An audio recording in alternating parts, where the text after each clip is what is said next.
Hi there, and welcome to the Skylight Books author reading series. If you'd like to learn more about us and our many upcoming author events, please visit skylightbooks.com, where you can browse our inventory, buy books, and join our Friends with Benefits Club. You can also follow us on Twitter, Tumblr, and Facebook. To speak to a real live bookseller like me, please call 323-660-1175. Thanks for your support, and enjoy. I'm not going to read from my book. I think that would be pretty awkward. It's mostly drawings, so I could describe a couple of them, but some of you might have the book here, so that would defeat the purpose. But I did bring some of my notebooks, so I could talk a little bit about, I guess, how I made the book in my last book of drawings. And then the few book events I've done, I usually just talk to the crowd, so if you guys want to have a conversation, that's usually a little more fun. And if not, then it'll be a really short event, and good night. So this book is the culmination of a couple of years of drawings that I just do for fun, and then I go through my notebooks and try to pick out my favorite drawings and see if those will work together in a book. So I used to draw notebooks like this. I like single subject notebooks, but they're pretty shitty. They have lines which I don't like. It's just not as fun to draw with these blue lines on here. Then one day I had a revelation and I decided maybe I could have the benefits of this kind of notebook but with nice paper. And that led to this kind of an upgrade here. So this is just like nice paper. I go to Kinko's or Staples and I buy a ream of paper. I say, hey, can I get a ream? And then they give me the ream, and then I make like 7 or 8 stacks out of it. And I say, hey, can I get 2 like report covers, like 2 backs? And then can you give me a spiral binding? And then I get the 3-hole punch. And then I have like nice, it's like cardstock kind of. So I just do all the drawings like as I go along. Usually before I go to bed, I'll just doodle before I fall asleep. And I write jokes in there. I still work best freehand. Rather than typing. And then what I do is I go through, here's a page of palindromes, so this would be not very useful for anybody, but I circled ones that I thought I could use, like babe kebab. I could use that. I could use that, yeah. Yeah, exactly, that's how I feel about it. A hat, aha. Also a palindrome, that's pretty good. Yeah, that's going to be useful someday. So yeah, I just kind of collect these ideas here. And then if I'm working on, let's say, a stand-up special.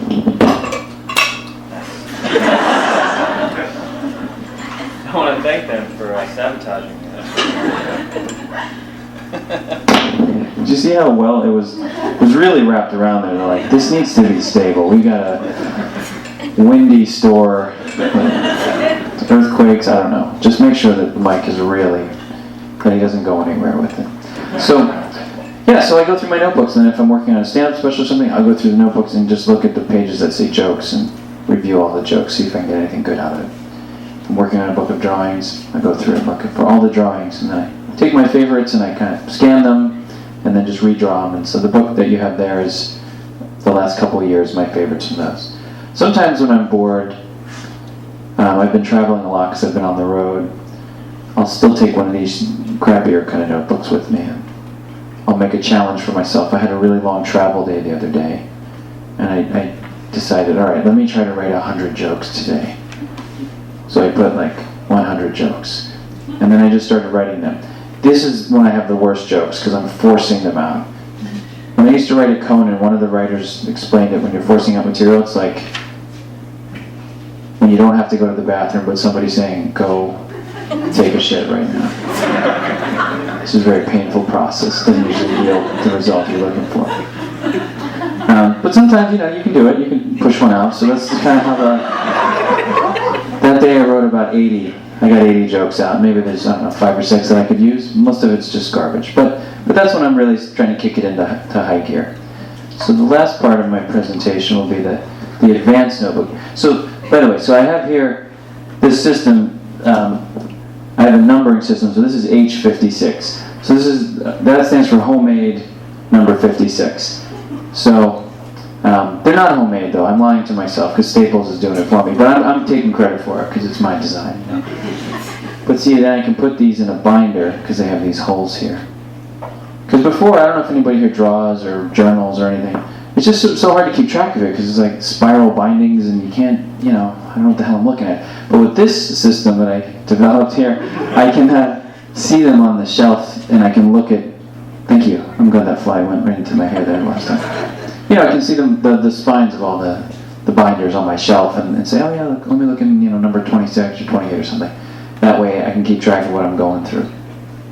I also have a more portable design to really annoy the people at Staples. I'm like, hey, could you also cut it into like a little square? And then this is great because I can keep in my pocket.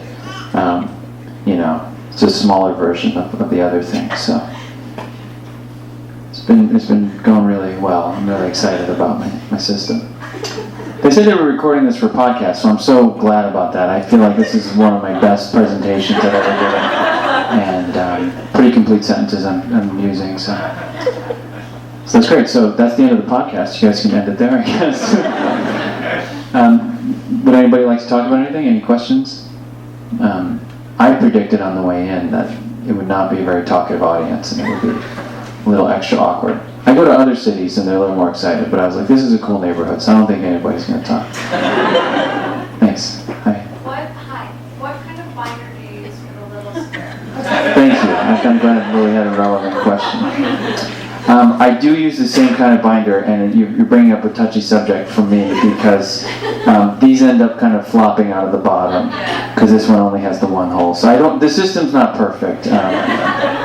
It's still in development, but my next podcast I'll be discussing binders and how to optimize smaller notebooks given gravity. Yes? What kind of pens do you use? Thank you.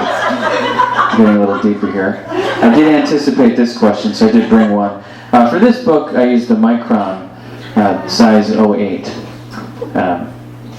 And I also used the number 5 as well for some of them. So you might see a little variation in line thickness there. If you're seeing a thinner one, that was the 5. If you're seeing a thicker, it was the 8. There was some size adjustment, so it could be a 5 that was blown up a little bit. So we don't really know. It's a little bit of mystery to the book for sure, and that's the way I like to keep it. I don't want to give away all my secrets. And you can see the very high level of artistry in the book. Those are solid lines, This is going to be available in other languages, like Spanish? Yes, we're working on the Swahili version, Spanish, and American Sign Language, but not a foreign sign language yet. So we'll see, hopefully, if I get a deal. Has anyone done like a philological study of these drawings at all? No, there's been no sort of any logical study of these. I'm trying to get a deal overseas, so hopefully I get. But my last book of drawings, I got a UK deal, but I haven't heard yet if it's going to happen this time. I'm not going to hold my breath. Yeah. Have you ever lost a notebook? Yes, I have. This is also. You guys are really hitting me hard tonight. This is right tonight. I have lost a notebook. I left one on a Virgin America flight, and I called them numerous times to try to get it back, and it's gone. That one wasn't full, but it hurt. And then I tried to regenerate some of the drawings. I remembered like 5 or 6, so I don't know what I lost. I fantasized that there were nothing good in there, but probably lost some big stuff. But you reminded me of a story. When I was single, years ago, I lived in New York in a 6th floor walk-up in Soho, and I was walking through Soho, and I saw smoke coming from what looked like my neighborhood. And like anybody, I immediately thought that's my building. Shit. And I'd been shopping, so I had a couple of bags of stuff, and I was making my way to my street. And when I got there, it was my building, and there were bright orange flames coming out of it, and smoke coming out of the top and everything. The fire truck was there, and there was a crowd around. And I was like, oh shit, I can't believe this. But it was one of these rare moments in life where I had this split-second process of thoughts that I blew through. And my first thought was like, oh my God, my family or whatever. And I thought, no, I don't have a family. My girlfriend, no, I don't have a girlfriend.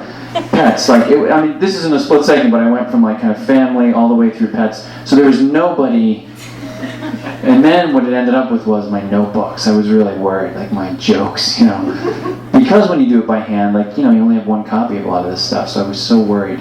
And I got lucky. So my apartment was on the front of the building, so the back half, like that half of the building, people lost everything.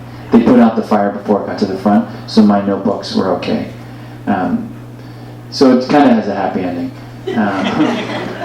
I also remember at that time I was doing these kind of one-man shows in like UCB in New York, where you go up and tell your life story in some version or something. And I was trying to develop a new show, and when I saw the fire, there was the news was there, and they were, asking people to. So I remember seeing the news, and I was like, maybe I could give a really good sound bite, and then maybe they'll use it on the news, and then maybe I can record it off of TV, and then I could show that as a clip in my one-man show, but I'll use, you know what I mean? So they were looking for people. I was like, hi, I live here. So they came up and they interviewed me. And so in my head, I was like, just give a really descriptive sentence, but a short one. And I did, and it made the news. And it worked. And I didn't use it for anything, but I did get to see what I looked like that day. It's kind of like now with FaceTime, if you suddenly accidentally hit that, you're like, fuck, this is what I've been looking like? What's going on, It was kind of like that. But I remember feeling very kind of empowered, that I had an intention. I was like, we were saying I approached the building and there were bright orange flames, shooting out of the window. Whatever I said, it really was effective, and I was like, wow, I made it on the news. Like, that was pretty good. Not the question you asked, but look at how much I massaged that into a real conversation. Any other questions? Before you started drawing, do you have an idea of what you're going to draw? Yeah, when I got into stand-up, I started in '97 doing stand-up, so I really got into comedy just to do jokes and stand-up. But along the way, carrying notebooks led me back into drawing. I liked to draw a lot when I was a kid, and I stopped around 6th grade. I got into skateboarding. Actually, it was breakdancing and then skateboarding were kind of those were my passions at that point. And that kind of blew drawing right off the table. And it was only years later when I started doing stand-up around 24, 25, and I had a notebook with me all the time, that I started to naturally kind of get back into drawing. So that was like a preamble to my answer for your question, because the first drawings were, the idea was, hey, this doesn't really work as a stand-up joke, but maybe it would work as a single panel cartoon or something. So then I would take a joke that didn't work and see if I could make it a drawing. Once I started to draw more regularly, it shifted, and now I just draw to draw, and then the ideas seem to come after. So often I just kind of move the pen around and then see if something comes out of it. Again, to almost force myself to come up with stuff. And try not to repeat myself. I think I really enjoy drawing. I don't know how many people here draw. I'm guessing most of us did as kids, but as a grown-up, it's not something that you have to do. But I find it so relaxing, and there's such a nice closed loop about it, and it's so portable.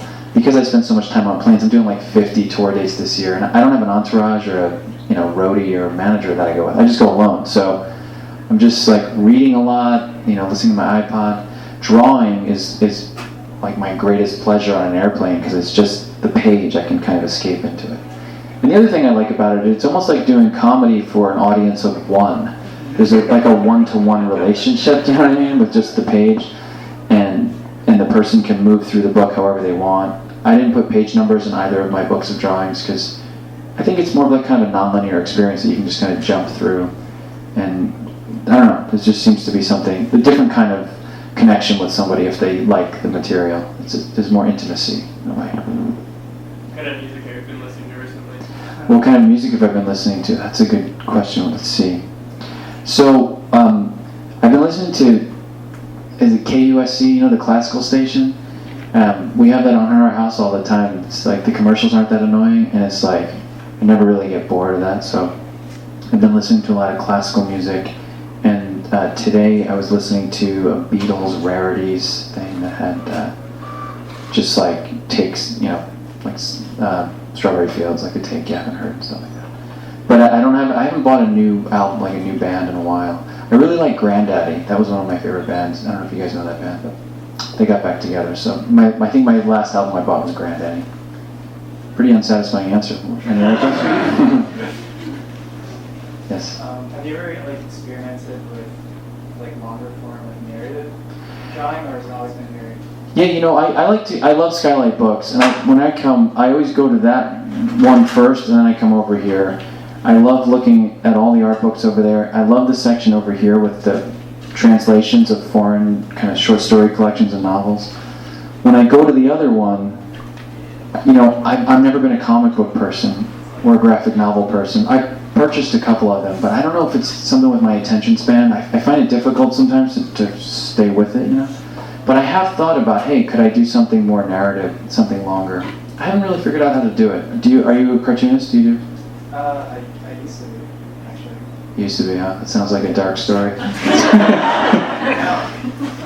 got into comedy and I forgot about Oh, you got into comedy and you forgot? Oh, that's interesting.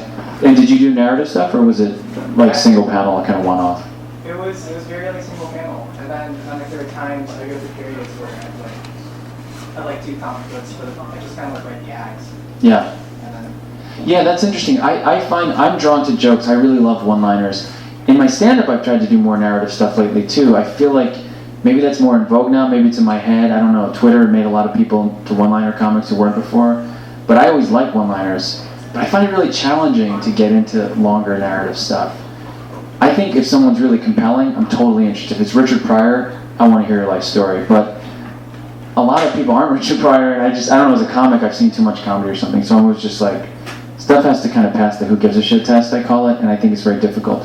Also, when I learned the term mansplaining, that really changed stand-up for me. Because a lot of it kind of is that, so that's another test you gotta kind of, meet. So I try to think of that, why people would listen to it. You talk about Dean and how you happen to go from comedy to non-comedy? Sure. The question was, why was your movie not funny? And I think that's a good one. I made a movie called Dean that was very autobiographical. In that movie, I play a character named Dean, and Kevin Kline plays my father. It's a comedy, but it definitely has dramatic elements because it's about a father and son coming out of grief after mom has passed away about a year before the movie starts. So that's pretty autobiographical. Most of my stand-up isn't directly autobiographical. I mean, there are ideas that I have, but I'm not telling my life story. When I got an opportunity to make my first film, I wanted to try to make a comedy that had drama mixed with it, that was coming from a more emotional place, so it wasn't just kind of ideas. And it was my first attempt at a longer narrative. But in that movie, I made my character an illustrator so I could use some drawings, and I put some of the drawings from the movie in this book. So some of them I drew for the movie, and then I said, I can put them in the book, and others were kind of lying around, so I could use them for both. But I liked the idea that I could integrate a little bit of visual comedy with the storytelling. That's in itself just jokes, like the drawings, when you look at the guy's drawings, but you could also see what he was going through. Were you pleased with the final product? Yeah, I was pretty pleased with the final product. I've learned, and my wife's been really good. She's not in the business, but she's always like, don't complain about how hard it was to make the movie, and act like it was easy, and that you had a good time doing it. So yeah, it was fun and really easy. I was surprised at how naturally I took to directing. It's kind of incredible. I'm very talented. Yeah, no, it was really hard. Our budget was like $800,000, and it was a 20-day shoot. So I just didn't know what I didn't know. I just thought, it takes place in LA and New York, so we'll shoot half the movie here, half the movie there. Fucking nightmare. So just to go, to have a company move in the middle of a 20-day shoot across the country is so stupid. It was so hard. It was so hard to get locations. In fact, Skylight Books was really nice to me. There's a shot in the movie that takes place right around here because we couldn't get locations. So I had to keep rewriting the movie as we were shooting it because they're like, that thing you wanted to do, like in a coffee shop, like we can't get one. So how about outside? I'm like, okay, I guess I'll rewrite it. We'll be walking around instead of all the bits I had with coffee. It'll just be walking on the street. Got it. Thanks, producers. You done this before? You haven't? Okay, cool. Yeah, that makes sense now. So I went with my art director, and we were just driving around we'd shoot a day, and then we'd find out at lunch, yeah, we don't have a location for tomorrow, but we do have to shoot, so good luck. I'm like, okay, thanks, guys. So then we'd finish, we'd wrap for the day, and I'd drive around with this guy, Sam, and I'd be looking for, is there any fucking street with enough light? Because we got a grid permit, so maybe we can shoot. How was the book thing? Demetri started crying. He had some sort of flashback about the movie, but yeah, it started out okay. It was mellow. The Notebooks was interesting, but then he just got way too intimate. Yeah, so anyway, one night, the stretch we found was right here. It was like lit enough, except Skylight was closing. So they're like, they saw me with my crew, and they were really nice. They're like, just, we're going to close in like 15 minutes. The light that you see out here, that's going away. I was like, oh, thanks. But they kind of kept the lights on for me a little bit later, which was nice. I forgot about that until you asked the questions. Yes? Are there any drawings that you thought about doing on a larger scale or in a different medium than just like a pen? Yeah, I like painting. I paint for fun. I don't know how to do funny paintings, and my paintings aren't good, so... But I wish I could do big paintings of like some of the jokes. And I thought of some of them, I wish I could do a bigger scale. I really love Saul Steinberg, and when I see some of his, if you guys know his work, it's just, he was really prolific, and I feel like he worked with color, but also just line drawings. I think some of those were bigger, kind of poster size, so I hope I get to do another book of drawings, but I want to do, even just like this size would be nice to have a little more real estate on the page, and then to try to put them in color and stuff too. Do you consider yourself to be naturally prolific with your writing and jokes, No. or you have to like self-discipline? I have to self-discipline, yeah. I don't know how prolific I am, but I am, I think, I read once that people either have like kind of a natural instinct to move towards pleasure or away from pain. And I think I'm the latter. Like, I think I'm old enough now that I know it's all about us escaping pain, unfortunately. So that really motivates me, that I'm like, oh shit, I didn't come up with anything. So as long as I procrastinate enough that I'm really worried, or that I might be publicly embarrassed, or that I won't have money to feed my family, then the ideas start flowing. But any sort of healthy, like, I'm going to come up with a great novel, that hasn't really happened for me. It's more like, fuck, God, I suck. Draw, stupid, draw. And the ideas come out. But I will say, I do like the creative process. I like the idea of playing creative games, I guess. I don't know, just the idea of playing games, and maybe that would yield material. If I focus more on the process and I think of the results as a byproduct, I tend to be happier. But if I focus on the results, then I don't enjoy the process. So I have to trick myself into these kind of games. Like, hey, write 100 jokes today. That's your reward, that you got to 100. Later we'll look at the jokes and see how embarrassed we are about them. But right now, just pump them out. I used to bring a dictionary, like if I had a long flight, I'd just bring a dictionary and be like, I'll just read the dictionary until jokes come out of my head. I'm just reading the dictionary. I realize, looking back now, that I just look like a lunatic. There's just a grown man just reading the dictionary. Is this guy going to kill somebody? Can he read? That's something that somebody can't read might do to try to trick people. Just like, no, I'm reading. Look, I'm reading everything, actually. but for me, it's just more like kind of games, to kind of get in that space where even like the two-hand drawing thing, it's just a stupid kind of parlor trick, but for me, that is very difficult. So my brain, I kind of confuse myself, and then sometimes I'm confused, like a joke will come out or something. I've just stunned myself, and then I'm I surprise myself with an idea. The other thing that I learned, that in quantity, I can often find quality. But if I just don't judge myself along the way, I can pump out a lot more, so I can get to a good idea faster. So for example, maybe I have to write 8 jokes to get a good one, or 9, or whatever the number is. But I found that I have to write 8 shitty jokes to get to. I can't think of 8 jokes that aren't good and then just wait for good ones and then just write those down, and then my notebook's just full of good jokes. I don't know why, but I have to physically write something that I would be embarrassed for anyone else to read. And if I can get through that, then boom, there's a good one, So I have to just learn, get through the shitty ones, and you'll have something good. Can you tell us some shitty jokes? Shitty jokes? Yeah. In addition to what I've been doing? Sure, let's... yeah, sorry, man, I know that's... You gotta really not enjoy a book reading when there's only 40 people and it's fully lit. You're like, I'm out of here, man. Fuck this thing. Yeah, I don't know. Let me see. Here's one that's probably not going to work, but since we're all friends and it's being recorded for a podcast, why don't we try? A lot of my jokes are about just traveling alone, and like when I'm renting a car, they're always like any other drivers. I so want to say, when they say any other drivers, I just want to say just Jesus Christ. And be like, actually, he's a co-pilot, so I guess I'm just driving, but Jesus will be with me. But yeah, thanks. I don't want the insurance. Now, I have nothing against Jesus Christ. I just think it would be funny to bring him up in that situation. You can get jeans that are distressed for you.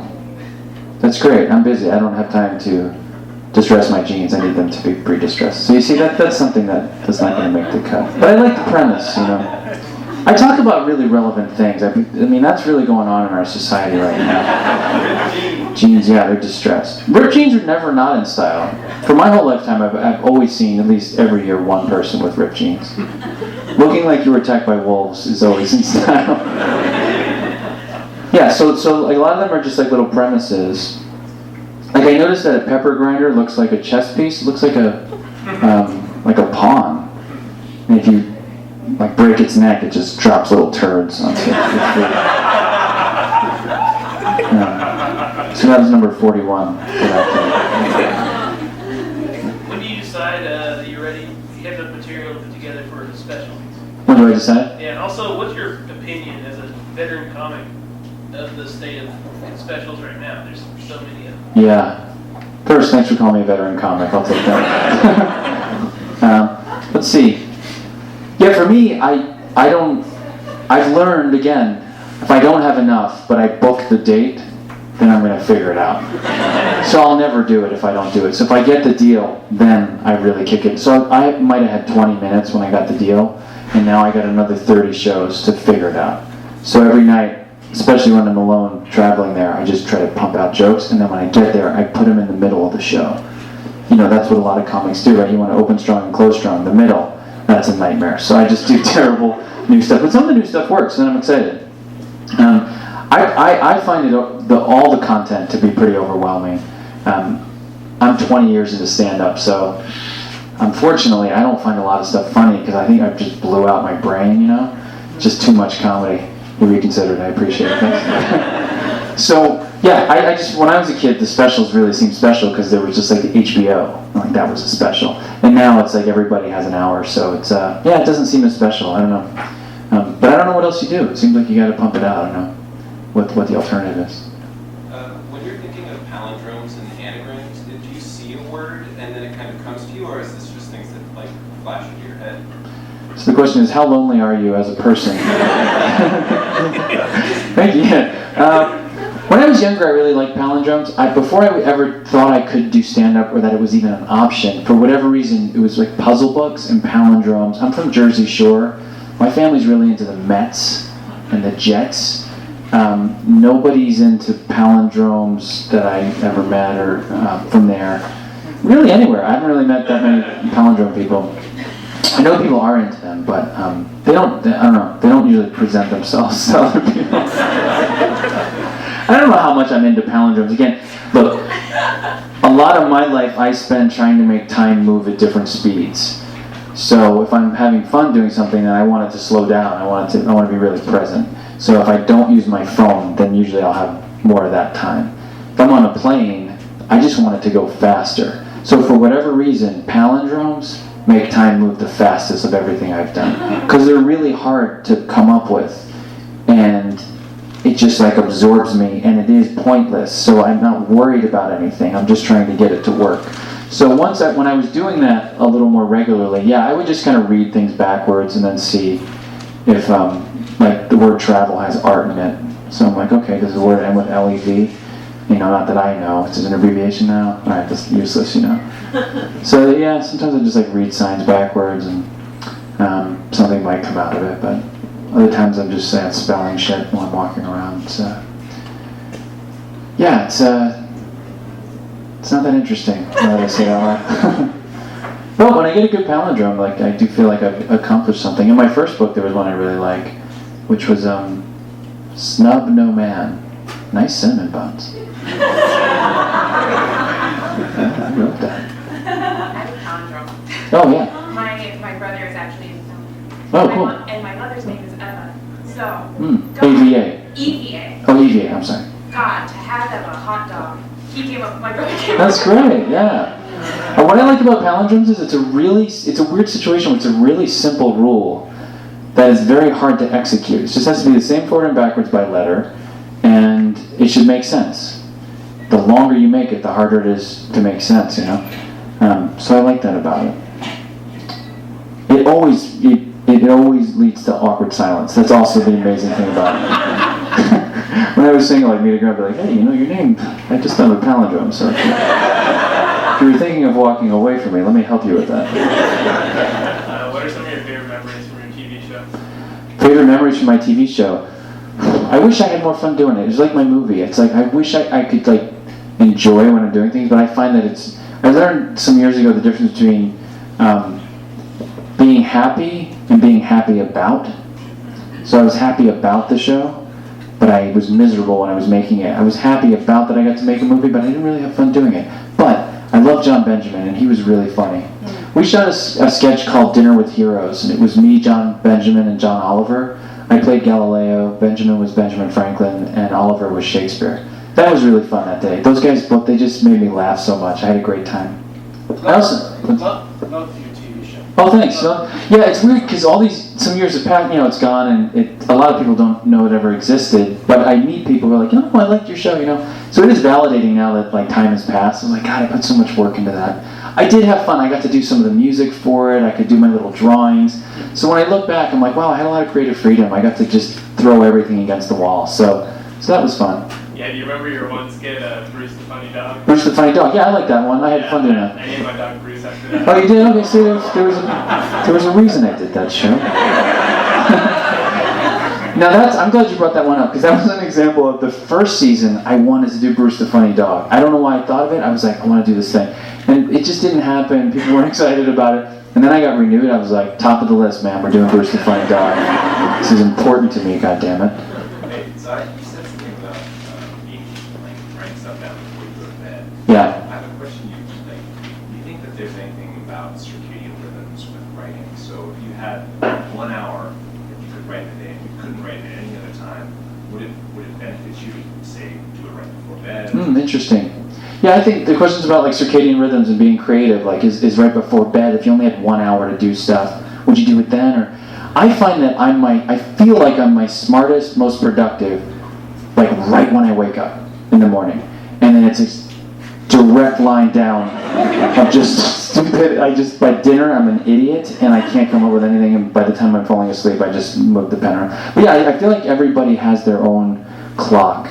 I think constraints are very useful personally in creativity. And I've talked to other comics, a lot of my friends are comedians, you know, we talk about coming up with material, and when you've been doing it a while, I have about 4 hours of material behind me. So it is a different situation now when I'm writing jokes than when I started out, because any premise was new to me when I started. But now it's weird, if I think of something, if I see like, I don't know, somebody like a tandem bicycle or some balloons, like my first thought, I might rewrite a joke from 10 years ago, because that's, for whatever reason, my first thought about tandem bikes is that one. So now the trick for me is that I have to kind of go beyond my first thought. But I remember talking to somebody and saying, geez, you do get afraid that you're going to run out of ideas. And then I remember doing a thought experiment, and it was this. And it gave me comfort. And it was, imagine if I leave tonight's event, and I'm walking back to my car, some guys pull up in a van, they jump out of the van, and they like throw me into an alley, or maybe this one right here, and there's nobody around. They just throw me against the wall, and they have a gun. They're like, "You're Demetri? Yeah. If you ever tell a joke that's not about sandwiches from here forward, you're fucking dead." What? If you ever tell a joke that's not about sandwiches, we're gonna kill you. We know where you live. We're gonna find you. Of course, I'd be like, "What the fuck?" But if I checked it out, I'm like, "Oh, these guys kill people. They will kill me if I don't tell a joke about sandwiches. I don't know why they targeted me, but this sucks." You know. Of course, I would be confused and scared and really upset. But you know what? In a year, I'd probably have an hour on sandwiches. I just don't have to. But if somebody made me, I could write an hour of jokes about sandwiches. But I just don't have that constraint. So when I think about my sandwich thought experiment, it always gives me comfort that like I can come up with the material. I just need to be frightened enough and jokes will come out like diarrhea. Any other questions? Or comments? You mentioned drawing with two hands. You right-handed or left-handed? I'm right-handed, yeah. And did you start trying to draw with your left hand at a certain point to like make that? Yeah, I did. Easier? Yeah, years ago in New York, I used to, and again, this is when I was single and I felt like I had more time and I was probably much more self-involved. A lot of comedians are. I think it's, not a great thing, but it helps you, come up with material. You're trying to examine yourself. But yeah, I remember I took a month, this is years ago, where I was like, I'm only going to use my left hand for writing and, all these menial, regular things I do. I'm going to try to go lefty for a month, just teach myself how to write lefty. It was really hard. And I remember situations where I'd be at the bank. I was very disciplined about it. So I'd be at the bank and I'm filling out a deposit slip, and I look like a totally normal person. The teller would be like, yeah, let me just... And then I was just like this idiot trying to write my name and stuff. So it was such a weird little social experiment that I did, but it was very interesting to me because I would also write my jokes with my left hand, and what happened was it was harder to write the joke, so I tried to figure out a shorter way to say it. So it actually affected my creativity, this really random mechanical impediment. Changed, made me a little more economical as a writer. And then, again, a lot of my stories take place on airplanes, but I was on a plane once, and I remember I was writing, and I thought, hey, I wonder if I could write with both hands. Like, how would that go? So I took out a notebook, and I did the alphabet with my right hand from A to Z, and at the same time, I tried to do it from Z to A with my left hand. So I'm just trying to, and it's totally messing with my head, you're kind of, because you can't really multitask, I guess. It's just task switching. You're just kind of bouncing back and forth. So I'm trying to do this. I swear to God. So this is, again, time is vanishing. Like I'm doing this for like 40 minutes all of a sudden. I'm just page after page. I'm doing the alphabet. I was in a middle seat, and I totally forgot about where I was. I can't even imagine what the people on my side, they were looking at, this guy's learning. What the fuck is this guy doing? He's learning the alphabet? What is going on here, man? He looks normal. What is happening? But it was, but it was, I don't know about you guys, but I love being a beginner at things. If there's one thing I miss about childhood is that so many things are new. When you go from 0 to even like 20% good at something, it's such an exhilarating kind of learning curve, because 0, you can top that easily. I think what's harder is when you grow up and you're like, kind of B level at something or A minus. It's so much harder to get like great at something. But to have no skill and develop some is, I feel like, it's very life affirming. So I often try things that trick me into feeling like I'm making progress. My drawings, I draw the way I did in 6th grade. Like when you look at my book, in 6th grade, I was one of the best at drawing in my class. And I didn't draw again until I was in my 20s, so I kind of picked right up at 6th grade level, and I just kind of locked in there. But I was like, all right, don't worry about how beautiful stuff looks. It's a way to like deliver ideas. So there's I still feel like I'm learning a lot there. So it's again, kind of life affirming. I don't know how much time we've been here, so I can just, if you guys want to do a few more, then we can call it a night. Get back to our lives. Were you ever a stoner? Was I ever stoned? No, I did a little bit. I have food allergies, so this is going to be a pretty lame answer, but I was always afraid I would fucking kill myself. Either I'd be allergic to the drug, or I'd be compromised and I'd get the munchies, and I'd be like, whatchamacallit, I don't give a shit, man, let me eat that, I'm so hungry. And they're like, did he fucking kill himself? Because I'm allergic to peanuts, so I'm just like, you know what I mean? If you're just so hungry and you don't ask, hey man, what's in the sauce? That doesn't matter. See, you can tell I'm not a stoner just by my impression. It's like a very 1977 kind of Cheech and Chong type guy. Hey man, what's in the sauce? He killed himself and he was racist at the same time. It's crazy. It's a bad segue, but can you talk about Ice Bear and your work on We Bear? Ice Bear, yeah. We Bear Bears. I'm a voice on the show called We Bear Bears, and I play Ice Bear. It's a great job because I show up once every 3 or 4 weeks, and they give me a script, and I go in the booth, and they're like, okay, go to page 5. Can you say Ice Bear is hungry? Ice Bear is hungry. All right. We'll see you next time. Thanks for coming in. Wow, all right. That's every job I like that. Yeah, that's better. They let me improvise a lot, so I kind of rewrite a lot of the lines when I do them, so that's kind of fun. Today, I actually almost blew it today. I forgot that they had me. I had to come in. So they'll book from 11 to 1. I got to go to Cartoon Network in Burbank. I forgot. And I've been trying to use my phone less, so I left it, in another room. And I went and looked at it, and I had all these messages. Hey, are you coming? Like, we're doing such a shit. I called the guy, I'm sorry. He's like, can you get here by 1? Sure. So I rushed. So they waited 2 hours. I only had 10 minutes of work I had to do. And even that, I made it fucking stressful. I had to like rush over there to do my 10 minutes. But it worked out, I did my thing. I made it a sad story, I'm sorry, go ahead. Have you thought about turning any of your drawings into animations? Yeah, I like animation. Years ago I did some experiments at home where I painstakingly drew and made a very short cartoon. And it was pretty fun, I liked it. It takes so much work. It's interesting when you animate, I don't know if you're an animator, but to me it really kind of makes you a director. Because if you're going to spend all that time drawing each shot, however you're animating it, you've got to know your shot list and really work it out. So I do like that about animation because you feel like you get to direct. So yeah, I put some animation in one of my stand-up specials once. That was like homemade, I did it in iDraw. So I was thinking maybe in my next special I could put a cartoon in there. Maybe. You mentioned music. Do you play anything? Yeah, I play guitar and piano a little bit, but very basic. I can't do that much. I was never trained, so I can kind of do the 5 or 6 chords that I know. Sometimes I can put my pinky down and it makes it like a different chord. I don't know what it is, but I'm like, oh, that sounds kind of... Harmonica counts. Yeah, harmonica. Yeah, I can do that. Do you prefer to learn by like self-teaching, or do you like to learn by like you have a teacher and you're like practicing all the time? I like doing it on my own, but I do find that I plateau pretty quickly. I'm kind of stuck where I am, So I've been thinking it'd be nice to get a teacher to show me, like, stupid, you could just do this. I'm like, oh, thanks, yeah, I should. All right. Can we do a last question? I feel like that was too. I saw you a few years ago on Will Forte came out in the show. Have you worked with him much? Oh, Forte. Yeah, years ago, Will Forte's an old friend of mine, so I would do stand-up shows, and if Forte was around, he'd come out and like sing a little bit and like do stuff. I haven't seen him in a while. He's been, really busy with his series.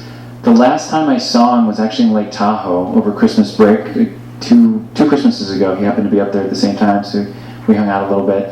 And he told me he was going to be shaving half his face and half his head and stuff. I was like, wow, that's going to look fucked up. And then I saw it. It was kind of cool that he told me it was going to happen, and I saw like the show and him in the press and everything like that.